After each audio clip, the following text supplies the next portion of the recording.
Dallas Mavericks 122-109 para cima do Houston Rockets, um jogo que por boa parte da partida foi bem equilibrado, mas indo para a reta final do terceiro quarto, o Dallas engrenou de vez, aumentou a sua intensidade, aumentou a margem de pontos em relação a Houston e comandou essa margem até a reta final para garantir essa vitória. Eu não vou mentir, eu estou feliz demais, eu estou torcendo bastante para Dallas nessa temporada, engrenou a sua melhor fase nessa temporada, de uns jogos para cá melhorou bastante e é muito pelo fator chegada do Ryan Nembhard. Ele que estreou naquele jogo contra o Lakers, em que o Dallas até perdeu. Mas desde aquele jogo foi uma mudança de chave no Dallas. Desde a derrota para o Lakers já deu para ver a melhoria de Dallas. E de lá para cá é um time que apresenta um basquete interessante. Teve aquela derrota para o Lakers e na última partida foi amassado pelo Oklahoma. Pontos em que contra o Lakers era um time começando a melhorar e contra o Oklahoma o Anthony Davis foi abaixo, e você enfrentar a melhor equipe da NBA e ter o seu principal jogador abaixo pesa muito, né? E dessa vez o Anthony Davis fez uma baita partida e o Dallas venceu. Vale destacar, o Houston Rockets não teve nem o Steve Adams e nem o Sengun, e isso faz muita falta, caras que se impõem muito na força física e nos rebotes. E ao longo do jogo só tinha o Capela para fazer isso. O Capela também é um baita pivô. O Houston Rockets tem três grandes pivôs. Mas não tendo nem o Sengun nem o Steve Adams, isso pesa bastante e o Anthony Davis conseguiu se impor a ponto de fazer 29 pontos. Então, já falando aqui das pontuações e do desempenho dos jogadores, o principal pontuador de Dallas foi o Anthony Davis, com 29 pontos, além disso ainda fez 8 rebotes. É isso que se espera do Anthony Davis, então ele chegar a fazer 2 pontos contra o Oklahoma pesa muito para esse time de Dallas. E dessa vez ele voltando à atuação padrão dele, tá aí, vitória. O Dallas necessita muito do Anthony Davis. E eu já tô comentando aqui há um tempão no canal, cara. Esse time do Dallas, para a temporada que vem, tendo todo mundo inteiro, vai ser um time muito competitivo. E nessa temporada já engrenou uma boa fase. Tava com um início de temporada horrível, agora já tem uma percepção muito clara de que pode pegar o play-in, se seguir dessa forma, vaga nos play-ins. E daqui a pouco, se continuar nesse padrão, pode até sonhar com playoffs, mas tem que manter esse padrão de desempenho e, consequentemente, de resultados, de vitórias. Enfim, Anthony Davis 29 pontos. Depois, Cooper Flag, 19 pontos, ainda pegou 5 rebotinhos. Não foi lá a melhor atuação da vida dele, mas foi bem. E aqui eu tô falando só da escalação inicial, depois eu vou falar dos bancários e o Brandon Williams destruiu. Daqui a pouco eu cito ele. Depois foi o Naji Marshall com 15 pontos, e mesmo fazendo 15 pontos, eu acho que nessa rotação inicial do Dallas, que foi com o PJ Washington, voltando de lesão, e já mudou muito o Dallas. O PJ dá um nível de intensidade muito grande para esse time, e Dallas precisa de um cara como ele. Então a rotação inicial foi PJ Washington, Naji Marshall, Nembhard, Anthony Davis e Cooper Flag. Das opções que tinha, eu só mudaria uma coisa. Ao invés de ir no Naji Marshall na formação inicial, eu iria com o Max Christie. Tá? Até porque ele tem uma bola tripla muito boa. Enfim, eu iria com ele. Mas foi o Naji Marshall e, no geral, fez um jogo interessante também. O PJ fez 14 pontos além de 7 rebotes. Ele aumenta muito esse poder defensivo, essa intensidade do Dallas. E no terceiro quarto, no ponto em que o Dallas embalou, foi muito por ele. Teve duas enterradas monstruosas e foi fundamental para Dallas dentro da partida. E o pior pontuador do time foi o Nembhard, que é o cara que eu mais gosto, mas ele deu 7 assistências. Cara, eu gosto demais do basquete praticado pelo Ryan Nembhard. Ele é muito bom jogador. O futuro do Dallas passa por Nembhard e Cooper Flag. E o futuro dos armadores de Dallas passa por Nembhard e Brandon Williams. É uma dupla de armadores incrível. E daqui a pouco eu vou citar os reservas, ainda tem o D'Angelo Russell também. Mas o D'Lo sendo utilizado como um armador auxiliar dentro de quadro junto com eles, eu acho uma boa.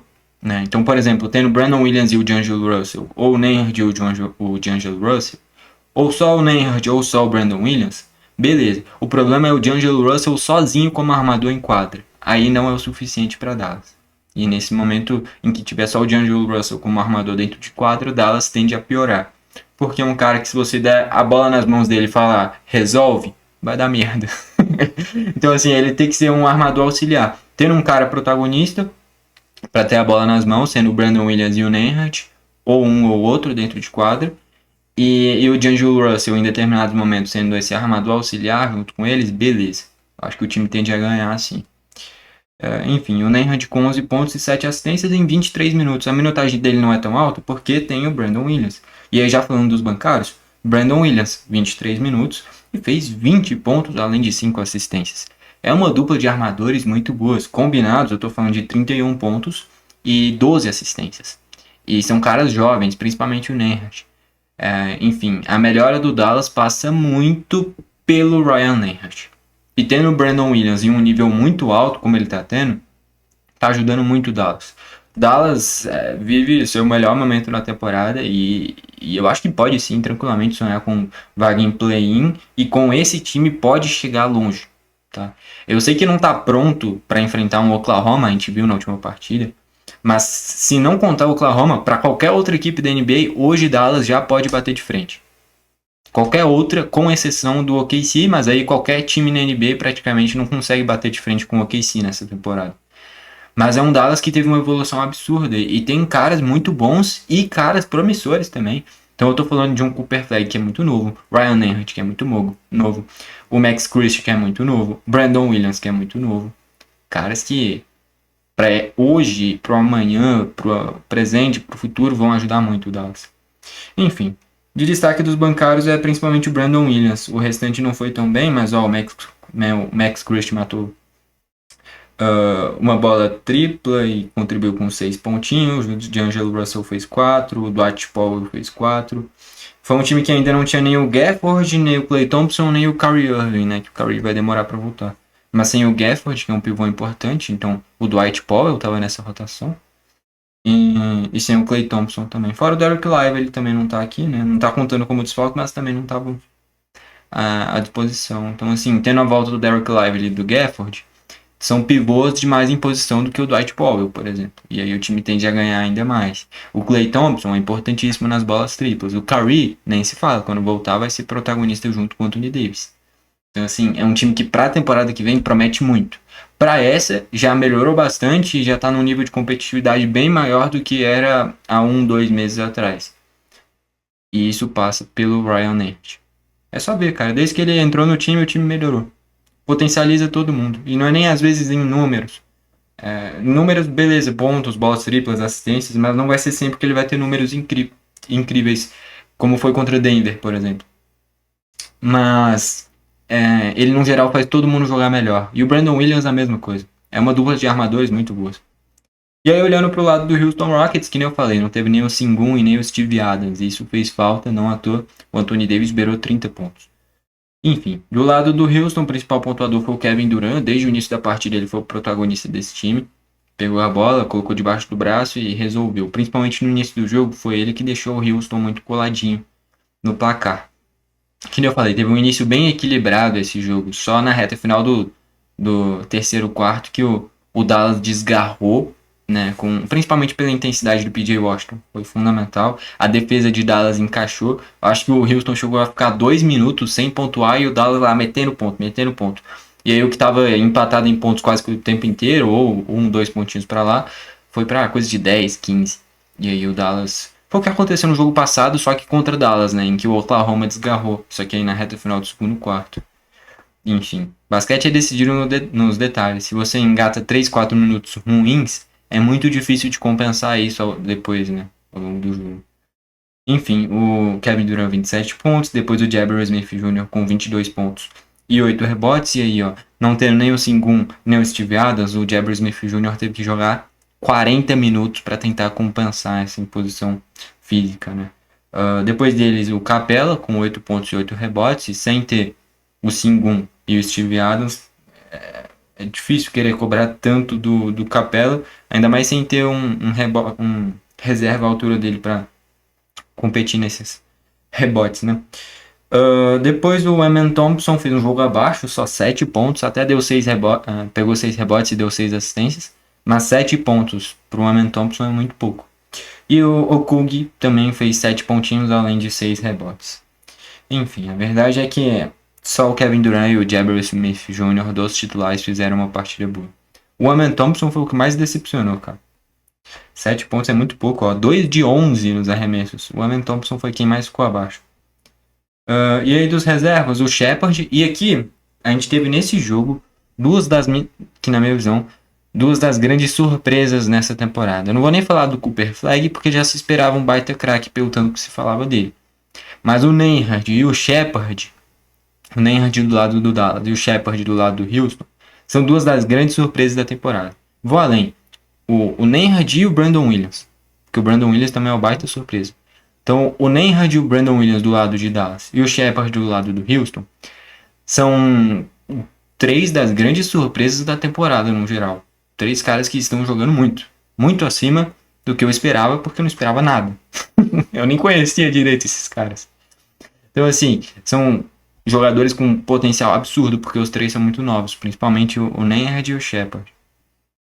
Enfim, o Aaron Holiday foi bem também, com 19 pontos, e no geral é isso. O Shepard e o Holiday vindo bem do banco nesse time do Houston Rockets. Mas, no geral, faltou a presença do Sengun nesse jogo. Se tivesse o Sengun, ia dar muito mais trabalho pro Anthony Davis, e eu poderia estar falando de um jogo que o Houston tivesse talvez vencido.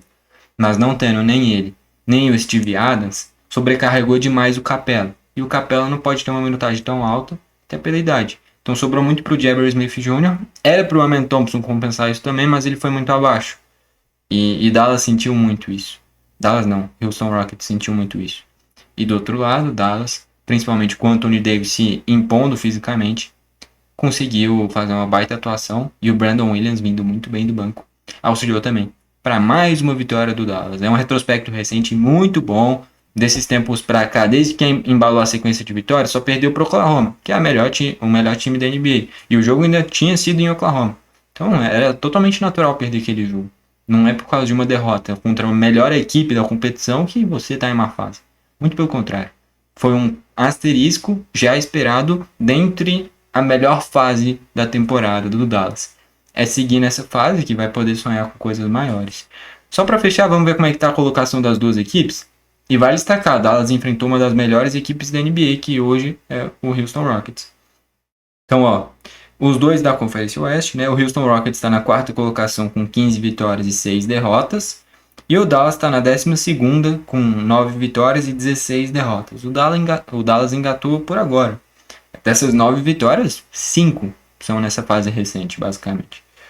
Então, assim, olhando para play-in, o Dallas já empatou em vitórias com o Portland Trail Blazers, que teve um início incrível, depois começou a oscilar já.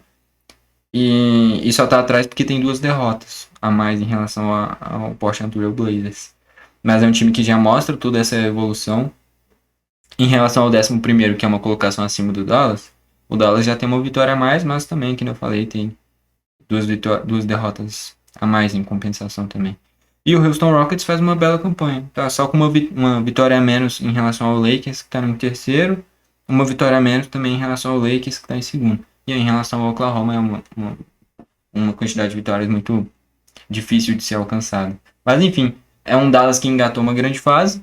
É um Houston Rockets que faz uma grande temporada.